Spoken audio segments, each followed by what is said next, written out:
No one hates history, they just haven't found the right teacher yet. Or in this case, a nerdy best friend who loves to tell you all about world history, women's history, and weird history. Hi, I'm TK, the creator of For the Love of History podcast, a place for people who want to learn more but don't know where to start, and history lovers who want to break from the mainstream. From rat trials to warrior women, we cover topics from every country and era. Whether you're a history expert or just starting out, there's a place for you here in the Time Machine. So join me every Friday on your favorite podcast platform and YouTube for a brand new topic. See you there. Bye.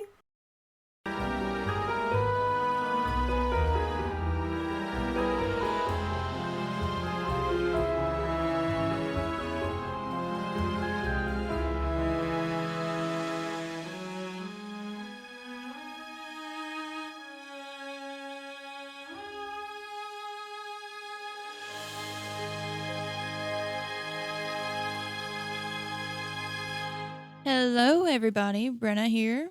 And I'm Gabby. And this is the Mystery of Everything podcast. Whoop, whoop. Hey. Yeah. Okay, so before we dive into today's topic, disclaimer, it is not very scientific. It is more mysterious. So if mystery isn't your thing, which it should be, because you're on the Mystery of Everything podcast. But if it's not your thing, that's okay too, because we also do science, but you might want to skip. But if I were you, I wouldn't, because this is a fun episode. It's chill. I've got so many sources, some of which are questionable, and that's okay because they're allowed to be, because it's a fun episode. That was my disclaimer. Oh, and a new thing, I already told my patroners, you guys, you know, D. I remember other ones other than D, but that name's the easiest. Anyways, I already told you guys that I have a cemetery, I guess, on the house I just bought that nobody told me about. So that's nice. 10 people buried there, one of which is a 4-month-old baby that died of pneumonia, which is so sad, in like 1910. But, yeah, unmarked graves. Couldn't tell you where the bodies are. So that's cute. That's like something that could only happen to Brenna. I'm trying to research it more, but obviously I'm not going to tell you all the name of the cemetery because that's my exact address, which I need to delete off Facebook. I posted it on Facebook to all of the county that I'm from and was like, guys, help me. Who's related to the Wilsons? I know somebody is, because we're all related. It's Kentucky. I'm just kidding. I'm kind of kidding. But some people were like, oh, I know so-and-so. I'll help you out. But anyways, I got a house. Super cool. So stressed out. I'm fucking miserable. Very excited. Miserable. I've been shitting myself for days. That's a joke. Yeah, so let's dive into today's episode. And if you read the title, it's about Lady Luck. Or lack thereof. Oh, okay. I was supposed to start this out by saying like good afternoon, night, morning, all the goods. I didn't do that, but now I did. Luck be a lady tonight, or don't be one. Because as you can guess from this title, this episode isn't about luck. Actually, maybe it is. It's about bad luck. You know the saying, if I didn't have bad luck, I'd have no luck at all. Well, get your ethically sourced sage, or maybe your Palo Santo, if it's older and ethically sourced too, because I think people are using it to the point where it's possibly endangered. I don't really know. I've been out of the circle for a while. Anywho, 25% of people in the U.S. claim that they are superstitious. I myself am not superstitious. I'm a little stitious. Get it? Michael? No? Okay. So before this episode, spit 3 times, knock on wood, throw some salt over your left shoulder, whatever you have got to do, but prepare yourself for 30 to 45 minutes of discussing superstitions surrounding bad luck. Oh, guys. All right, let's dive into it. We're going to start out with a very commonly known one, breaking a mirror.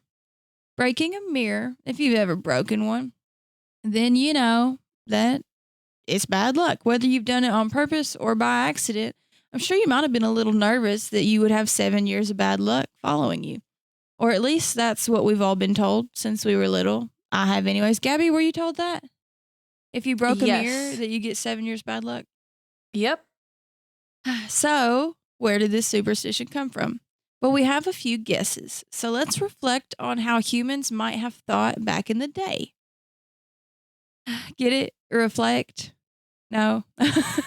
Ooh. I crack myself up. Get it? Crack a mirror. Oh my God. Oh shit. Anyways, so what if humans used to see their reflections and think, "Holy shit, is that my soul?" Maybe they didn't think that, but maybe they did. Hypothetically speaking, if you thought your reflection was your soul and then something happened to that image, you might think that it could cause harm to the real you also. Mirrors were thought to have magical powers. Like, look at our children's movies. Mirror, mirror on the wall, who's the fairest of them all? They've even been thought of as like a way to see the future, maybe devices from the gods. If you break the mirror, the magic is gone. The last person's reflection that the mirror held would be doomed with misfortune. For all of eternity, maybe, or 7 years, your soul might run away from your body. But where in the hell did the 7 years part come from? The Greeks and the Romans. This superstition dates all the way back 2,000 to 2,700 years ago. So, how we just mentioned powers. Well, ancient Greece and the Roman Empire both thought that mirrors had these mysterious powers. Roman artists were the first who learned how to make mirrors from polished metal surfaces, and they thought that their gods were watching their souls through the mirrors. And if you were to somehow damage a mirror, the gods would bring bad luck down upon you.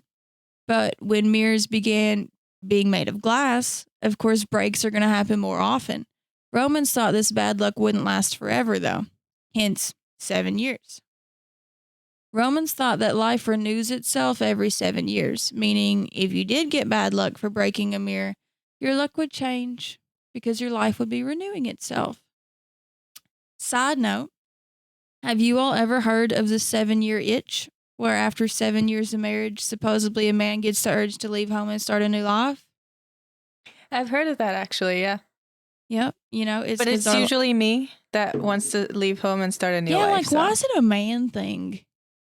Me and Chris have been together 12 years now, and I'm starting to get a little itchy. No, I'm just kidding. I think it's the person with the most commitment issues. So Commitment does scare me. I love Chris with my whole heart, like my whole soul and heart.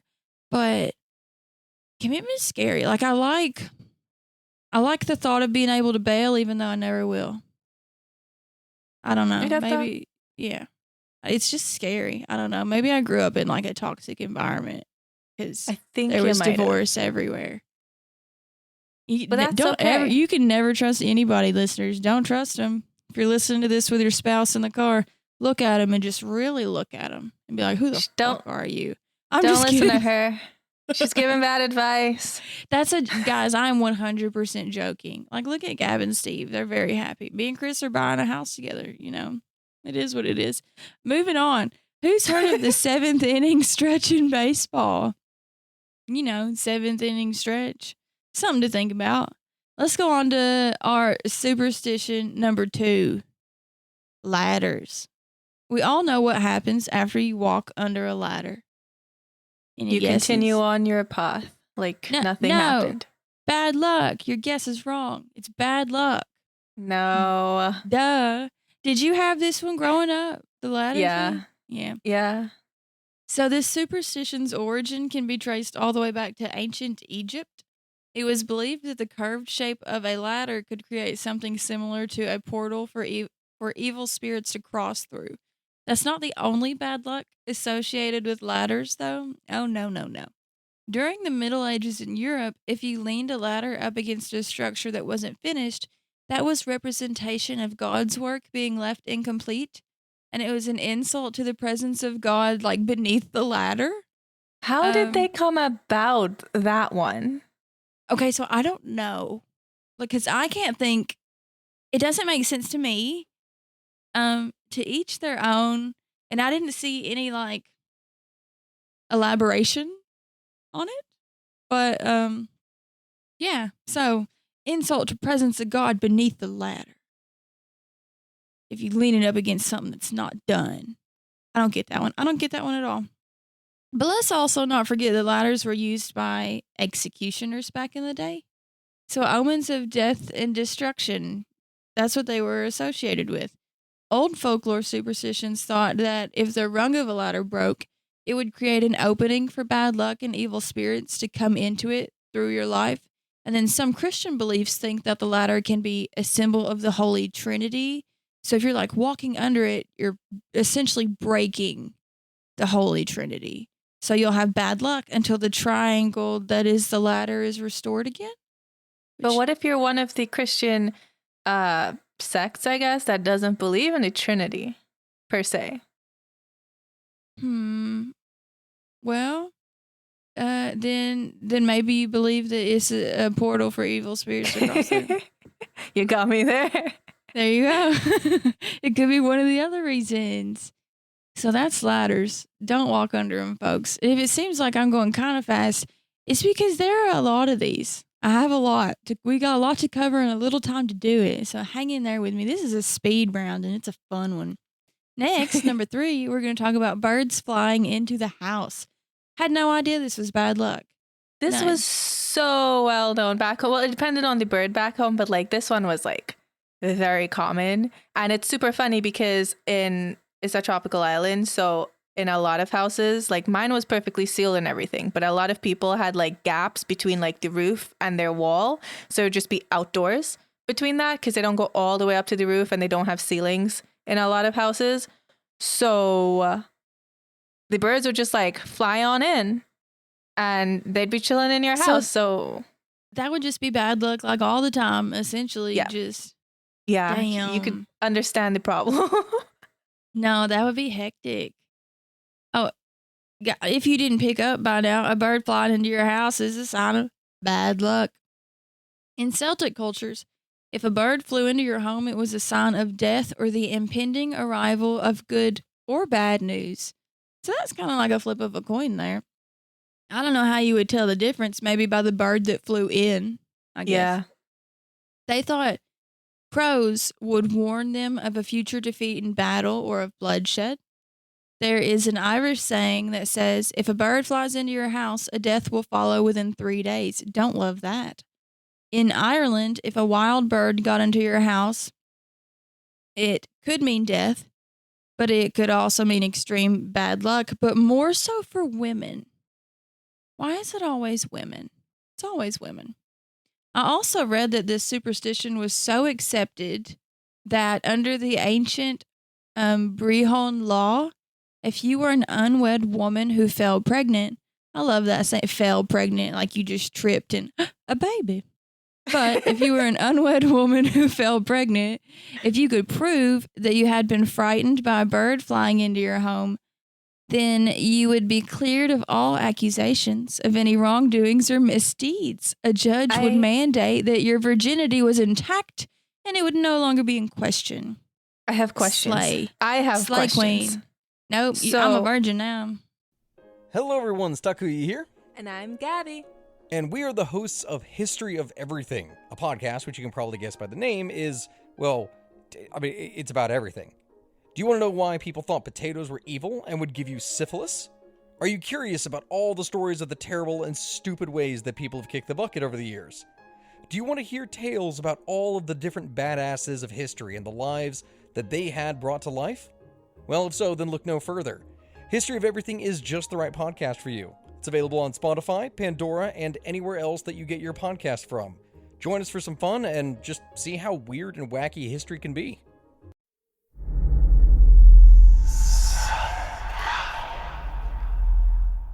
Hey y'all, spooky season is here, and if you're looking for a show to whet your appetite for a little haunted history, then I'd like to invite you to check out Southern Gothic, a chart-topping history podcast that explores some of the most infamous legends, folklore, ghost stories, and hauntings of the American South.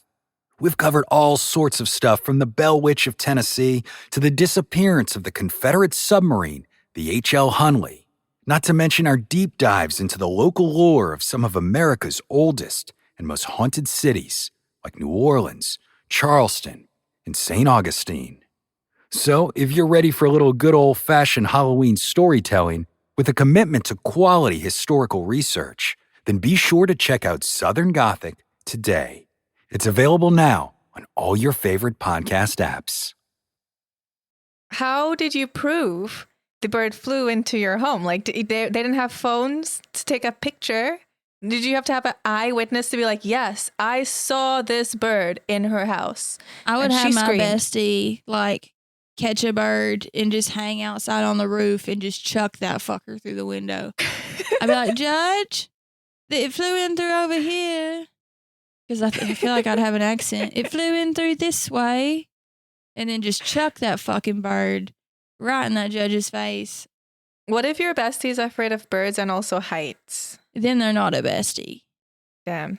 Okay, If I would be doomed for all of eternity because I'm an unwed woman You with fell, a- though. That was on you for with a tripping. baby, who even knows how babies happen? By The tripping. baby. Tripping into a penis. Oh my Anyways. Blackbirds are associated with the devil or evil, which sucks for birds like magpies, crows, and ravens. Coincidentally, ravens are my favorite. I'm named after a raven. If you all didn't know, Brenna means raven in Gaelic. So your Raven is named Raven, and Yes. Brenna is named Raven. Is named Raven. I have an older sister named Raven.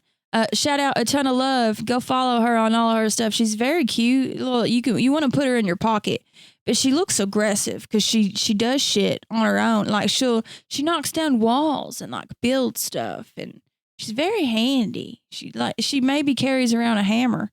I don't know. You should look at her though. She's cool. But her name's Raven, and then of course I was named after Raven, hence Brenna. Brenna means raven in Gaelic. The more you know. You learn something new every day. There is a tradition of saluting magpies, and then the old nursery rhyme about magpies that goes, 1 for sorrow, 2 for joy, 3 for a girl, 4 for a boy, 5 for silver, 6 for gold, 7 for a secret never to be told. A longer version of the rhyme recorded in Lancashire continues. 8 for a wish, 9 for a kiss, 10 a surprise you should be careful not to miss. 11 for health, 12 for wealth, 13 beware, it's the devil himself. Yeah, the nursery rhyme is counting the number of magpies seen to let you know if you'll have good or bad luck. If you all, Interesting. yeah. So you see 13, get the fuck out right now. But 12, you're golden. Like, you're going to be a rich bitch. We love it. We love successful people in magpies. Fun fact, the earliest version of this rhyme was recorded in 1780. It was a note in John Brand's observations on popular antiquities. Good for John Brand. That's a fun word, antiquities. Antiquities. I like it. And Rolls off the tongue. titties. Antiquities. Oh, number 4. We're already on to number 4. Look at us go. Gemstones. Let's talk about one of my first loves right now. You all know how I hyperfixate, and if you don't, you do now, which is why I have 7 tarantulas and a gazillion jumping spiders. Once I get my mind on something, it's all I focus on for until I find my next hyperfixation. At one point, I was obsessed with gemstones and their healing properties and stuff. I may or may not have spent an ungodly amount of money on gemstones over the period of 2 years. And what am I going to do with it? I have some rare ones. The mines are closed. And some of the gemstones I have, what am I going to do with them? Who's going to buy them? Who, Brenna? I guess, do I just pass it down from generation to generation and just hope and pray my great grandkids love a good gemstone? Anyways, gemstones, rocks, you name it. Anything in between. I love that shit. I do think they kind of have some magical properties we might not understand. That's just my opinion, though. There's no science behind that, and that's okay. This episode isn't science, it's mystery. I love it here. Back on topic. This episode is about bad luck. So how do gemstones and bad luck coincide? Let's start with opals. I love opals. My mama has put the love for opals into me. Opals were originally seen as bad luck, though. They were thought of as evil. White opals are said to bring bad luck if they're worn by anyone who wasn't born in the month of October. My mama was born in October, which is why she loves opals, but I guess I should not love opals. It's also bad luck if you wear white opals with diamonds. Do you want to have an opal in your engagement ring? Do you? Well, don't. Don't do it. Do not do it. Think again. Think again. Bad luck. So why do opals have such a bad reputation in the first place? Witchcraft. Or what we used to call witchcraft that wasn't actually witchcraft. Supposedly, word on the street is that witches and warlocks used black opals to increase their own magical properties or to focus their energy like superheroes using a laser beam to harm people. In medieval Europe, they thought the opal looked a little too close to the dreaded evil eye. It resembles the eyes of like cats, toads, snakes, goats, creatures from hell, essentially, which all of those things are. Goats creatures from hell? Because they eat everything? Have you seen their eyes? Their little lifeless eyes? Yeah, but they're cute. Goat's eyes look like doll's eyes, all black and lifeless like. 29 kids go into the water. 19 kids come out of the water. The ice cream man, he takes a rest. You don't get that movie reference, do you? No. Jaws? Or is it Jaws or is it Master of Disguise? Because I learned it off Master of Disguise. Some people, there will be a small amount of people, but some people in this episode will be like, Brenna, she knows. A little wiener and some tiny nuts. I'm sorry. Yeah, opals, don't do it. And I don't think cats, toads, snakes, goats are creatures from hell. I like them, but goats, fuck their eyes. Don't like those. Something about them creep me out. And then because the goat, Black Phillip, I ain't actually watched that movie, but Chris has, and he's apparently like a bad guy. So what about gemstones other than our friend the opal? Well, if you place a diamond under your pillow, it will betray an unfaithful wife. Women who are cheating, probably don't sleep with your wedding ring on, like just in case, or don't cheat. Either one. Preferably. Preferably don't cheat, but if you're gonna, I wouldn't like wear it and then put your hand under your pillow because, girl, you're gonna get got. You're gonna get got in the worst way. Also, do not use pearls in your wedding or engagement ring, which Ariana Grande slay. Oh, that ended up bad. See? Don't do it. Ariana Grande's wedding ring was so pretty with a pearl. And I mean, she's living her best life now, but the marriage is not living its best life. Shout out to Ari. I love you. Don't give them as a gift. Pearls are a symbol of tears and will bring sadness. If you're thinking about wearing them on your wedding day and you're superstitious, just don't do it. Don't bring tears to your wedding day unless they are happy tears. Another thing, circling back to our opal friend, do not give opals or pearls as a gift. They will apparently bring you bad luck unless you purchase them yourself. So if you hate someone, give them opals or pearls. How will they know? They'll never know. You just told them. Maybe if you hate them, they probably don't listen to such a cool podcast because they're probably lame. So give them pearls, give them the illusion that you love them, and then boom. But let's say, what if you're listening and you're like, Brenna, someone's giving me pearls and I want to love and I want to cherish them. Well, I'm going to tell you what you can do. You can give the person who gifted them to you a small amount of money to counteract the bad luck.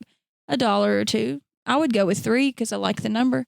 And this will make it almost as if you bought it, even the luck out, break the bad luck curse. Okay, so this isn't bad luck related, but it is cool. On the website I was reading, it says that rubies will change color when you're wearing them according to your health at that moment. Never seen this happen, but it's cool. So if you think you're healthy and then your ruby changes colors on you, think again. Emeralds are said to relieve pain if worn during childbirth. I don't know about that. Apparently, they are thought to also help cure epilepsy and dysentery. How? Like you're shitting yourself to death from Shigella? Let me just slip on my emerald. And then boom. You're golden. Golden diamonds, golden emeralds, boys. Next time you have dysentery, you must try. I'll probably have dysentery after this episode. Oh my God. I'm just kidding, guys. It's a joke. I kid. Emeralds also will heal you from a venomous snake bite. Guys, I just want to reiterate, none of this is factual. None of this. So don't be like, oh, I got bit by a snake. Let me go put on grandma's emerald ring. And then you sue me because I told you it helps heal you. I feel like if they're taking medical advice from a podcast episode that you led with, this isn't nowhere scientific, it's all superstition, I feel like that's on them. I just want to That's on them. reiterate. I just want to reiterate that everything I say is allegedly. Oh, man. I was going to say something, but maybe it's not the right time.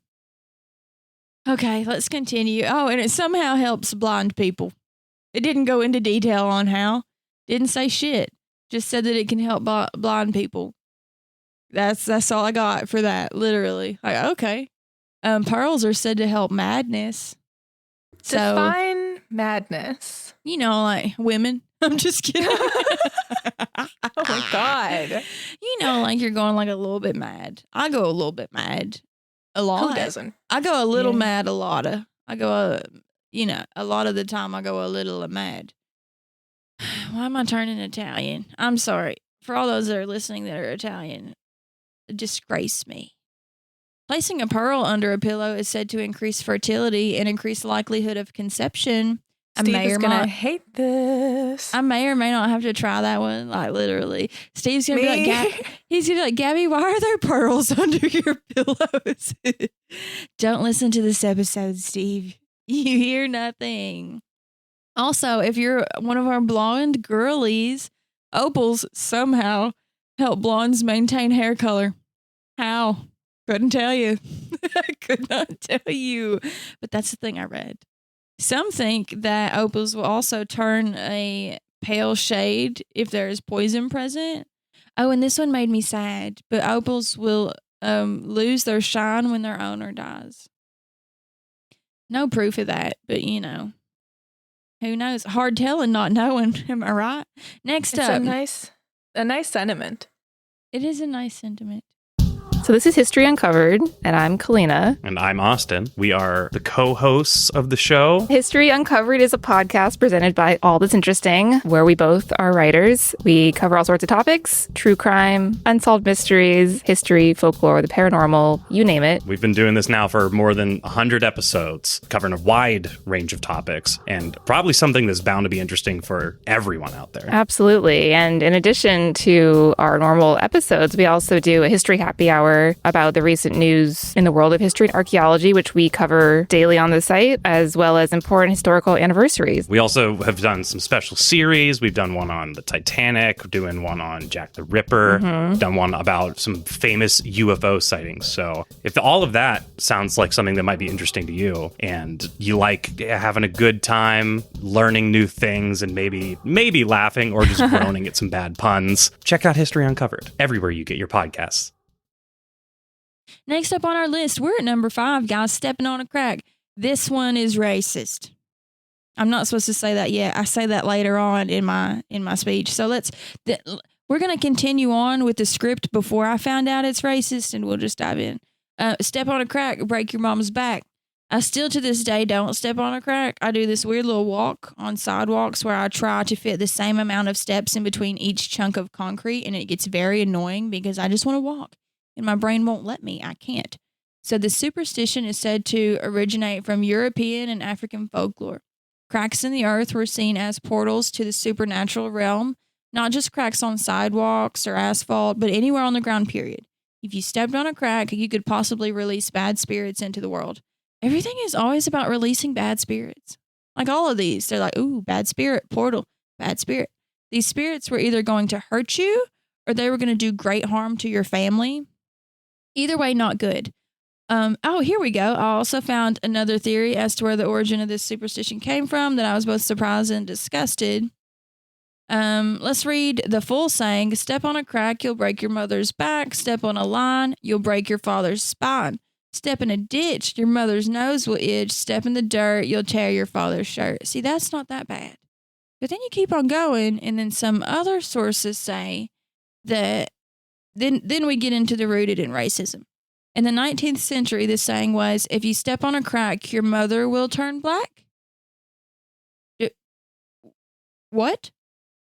Why? I have questions. I have questions. And it was also thought that if you step on a crack, you will marry a black person, which, like, Oh no. how is that a bad thing? Like, slay? Okay. Scaring me. I'd be stomping on some cracks. Oh my god. Chris listening to this, like, what the fuck, Bretta? Oh, shit. I didn't take any chance to marry Gab, any chance in the world. Oh, me and Salt Man today were talking about how he needs to marry Steve. So, like, coincidentally, if y'all split up, I'm sliding in your DMs. Okay, so When then is we're going to... Satya not marrying Steve? I know. It's his true love.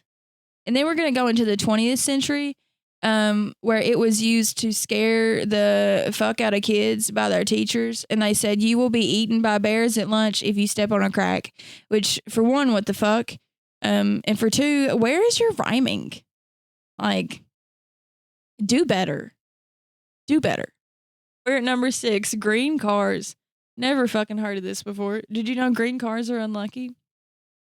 Nope. No. So apparently this is a thing in Ireland. People of Ireland. Is this true?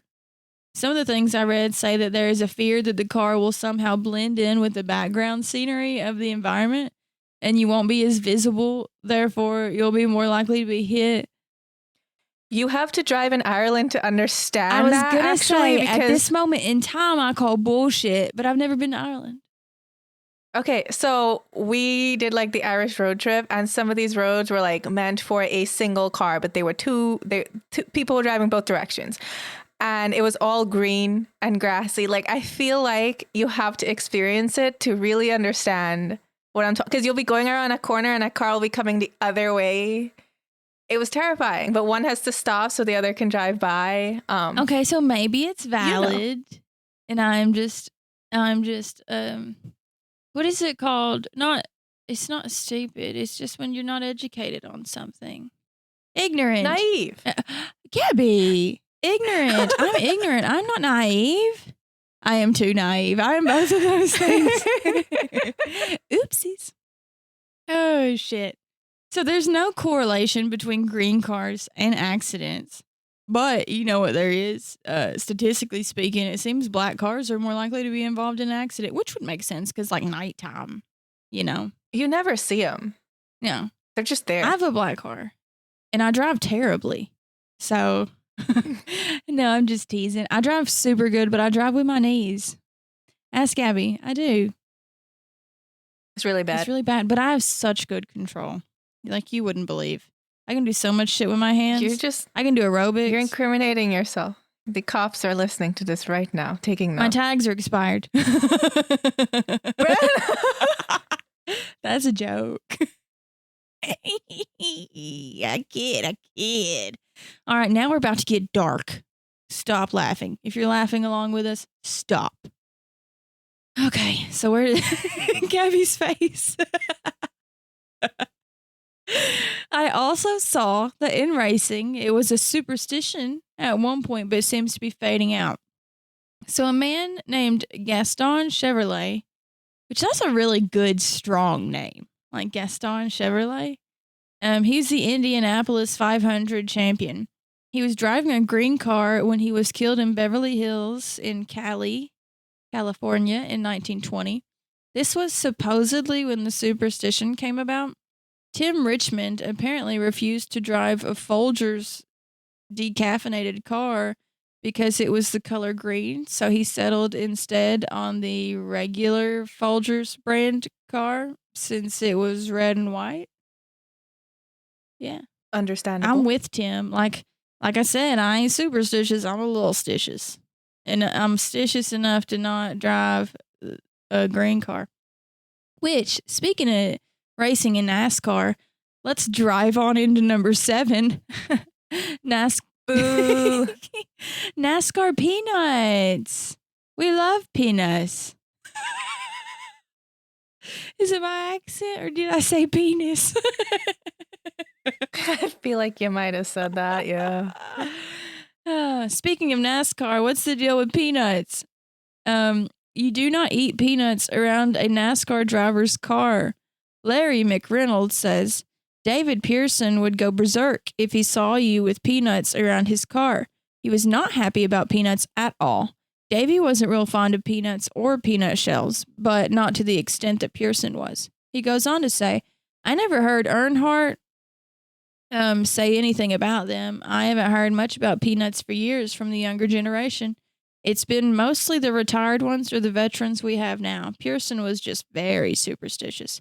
So the superstition may have stemmed during the 1940s and early 1950s after a series of deaths where they were found, a series of deaths where peanuts were found like in their race cars.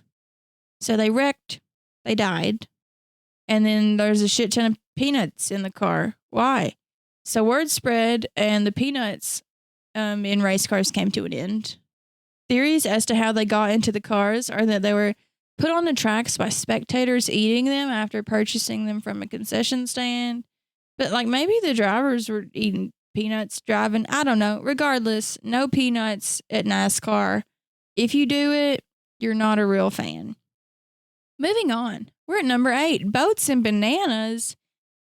Okay, so at first I'd never heard of this one, but then like upon reflection, when I go scuba diving, there's always fruit on the boats for you. They'll be like oranges and shit. Fruits and water, but there's never bananas, and I've never even questioned it. But now I do. Why? Why do sailors view bananas on boats as bad luck or as an omen of death?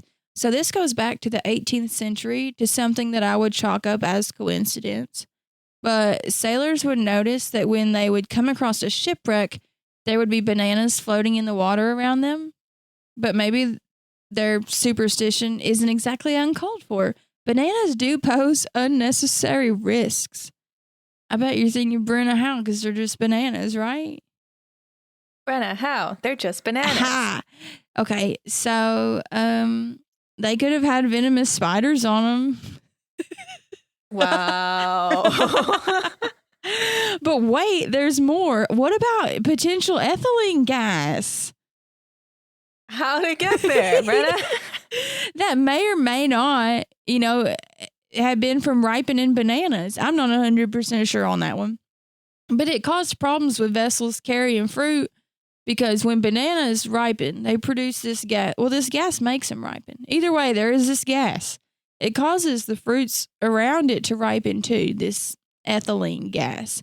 So by the end of your trip, your cargo ship trip, all your fruit would be rotten. They would be ripe and then they'd rot. So you got a shit ton of rotten fruit. And then, even if you make it, like, are you even going to make it back home? Are you? Maybe. But maybe not, because rotten fruit creates alcoholic fermentation, which is combustible. So let's say that you got a lantern nearby, because this is back in the day, and maybe your lantern tips over, and then maybe your oil spills. You get the picture.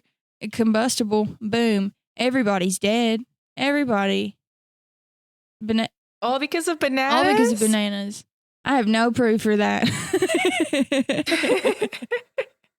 Regardless of their reasoning, if a sailor found a banana stowed away somewhere aboard their vessel, they would often turn the ship around back to shore and return where they came from. Imagine you're halfway across, like, around the world or something, and then someone finds a banana. Now we're turning around. You're almost there. You can see land, but nope.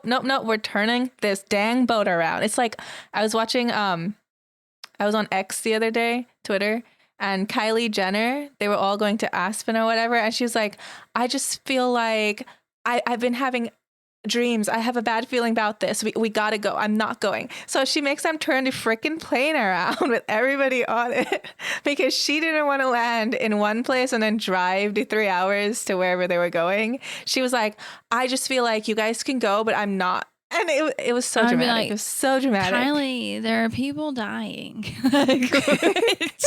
Of banana. Are you even considering tarantulas? Next up on our list, we're at number 9. Look at us cruising along. Who would have thought? I haven't got off track at all. Yes, I have. Ah, yes, rats. Number 9. When you think of rats, I'm sure the majority of you who have never snuggled with those sweet, innocent little babies probably associate them with bad things, disease, dirt, annoyance. After all, they were blamed for the spreading of the bubonic plague. Sorry, I had a hiccup. Even though rats are super smart, super cool, and actually very clean animals, they are associated with bad luck. According to Celtic mythology, rats could predict your death. If a ship was about to sink, the rats would know that before the people did. They would all get the hell out of Dodge. They would also apparently leave houses if a death was about to occur. But it's also ironic because while you don't want to see them leaving your house, you also don't want to see them in your house or see them, period, because that means death too. More so, if you had a family member who was out sailing the 7 seas and you see a rat in your house, like your family member's dead. I don't know the science behind it. We'll make an episode about that one. I'm just kidding. There is no science, but that was a superstition that if you saw one, then you're gonna die in 7 days. I'm sorry. Jesus. I need to go to bed. It's only 8:00. Okay, so if you see any rats nibbling on your curtains, drapes, etc., then that's also a sign of death. Everything is a sign of death. Literally. A bit dramatic. A bit dramatic. Medieval times. What are you doing? I love your Ren fairs, but I'm just kidding. Okay, so how do we avoid rats in the house other than just normal, I guess, cleanliness? There's also a poem, of course. I love putting poems in my shit. I don't know why. A Scott poem that goes, "Rats and mice, leave this poor person's home. Go away to over the mill, and there you'll all get a fill.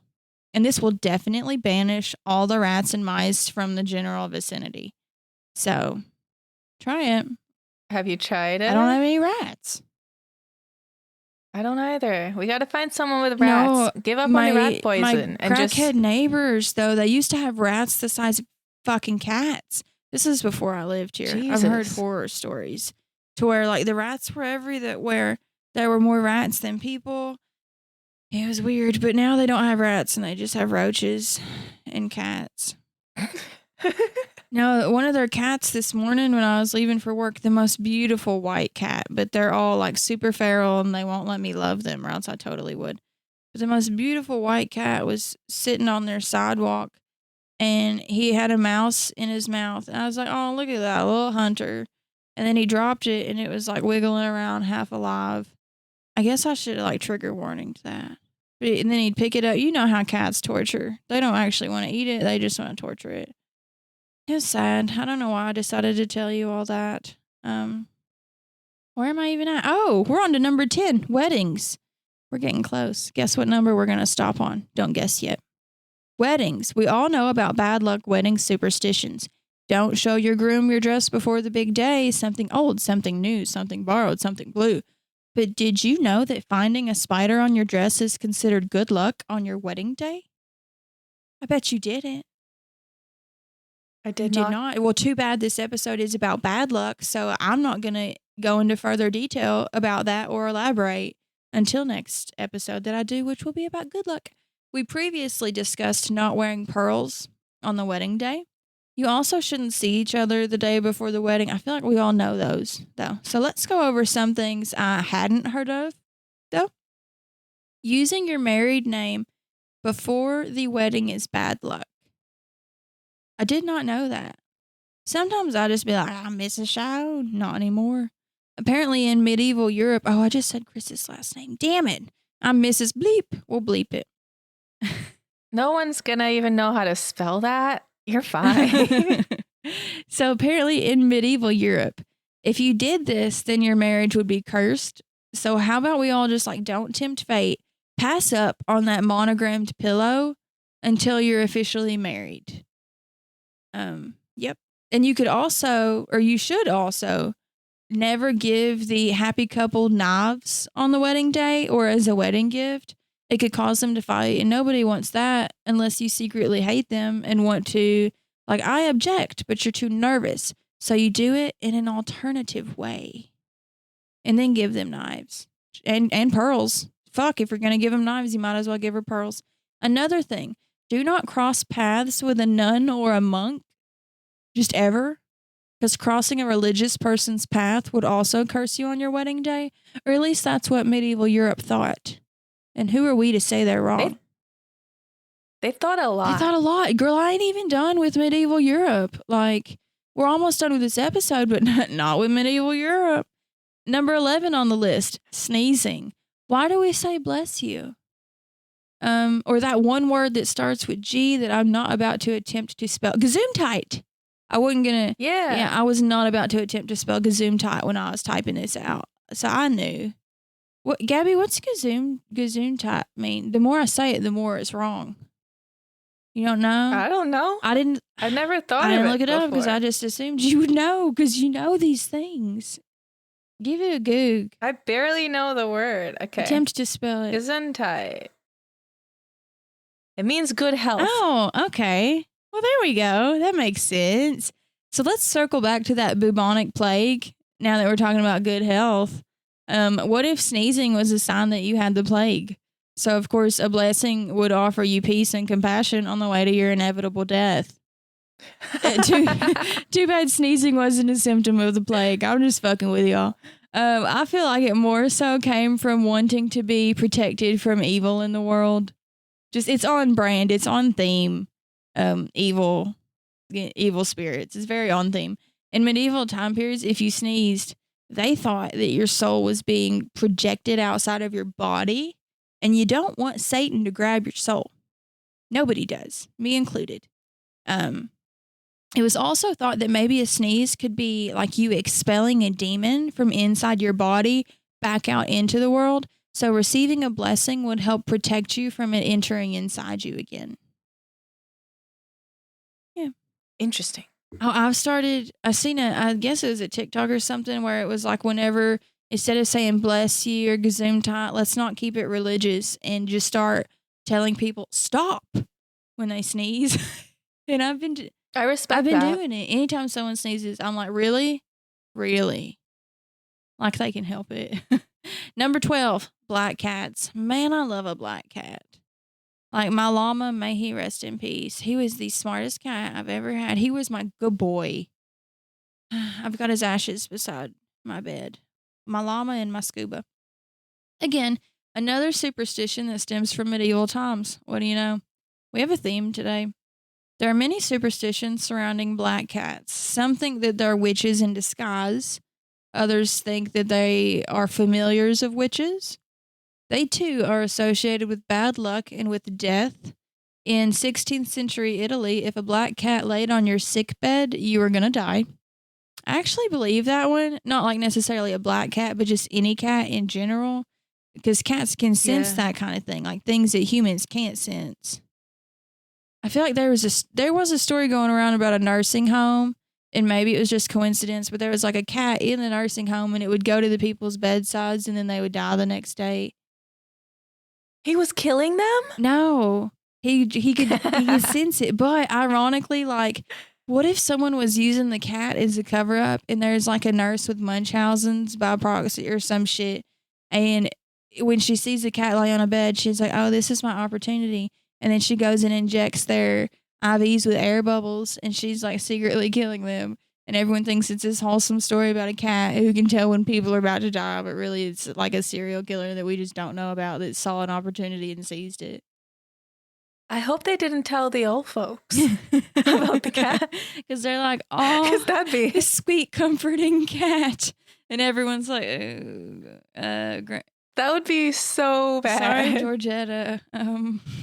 Sorry if your name's Georgetta and I just associated you with old people. It's pretty. It's a pretty name. What were we even talking about? Sick beds, death, cats being able to see things we can't. In modern day North America, if a black cat crosses your path, it's bad luck. I was always told that, always, when I was younger. And then you like make an X over top of them. You X them out to like counteract the bad luck. If you see a black cat during a funeral procession, sorry, that my brain's like, what is that? A family member of yours will die. That's it. But you think that, like, maybe a family member of yours has already died, because why are you at a funeral procession? I don't know. Yeah. I don't know. And lastly, if you see a black cat walking away from you, that's a bad omen. Basically, if you see a black cat.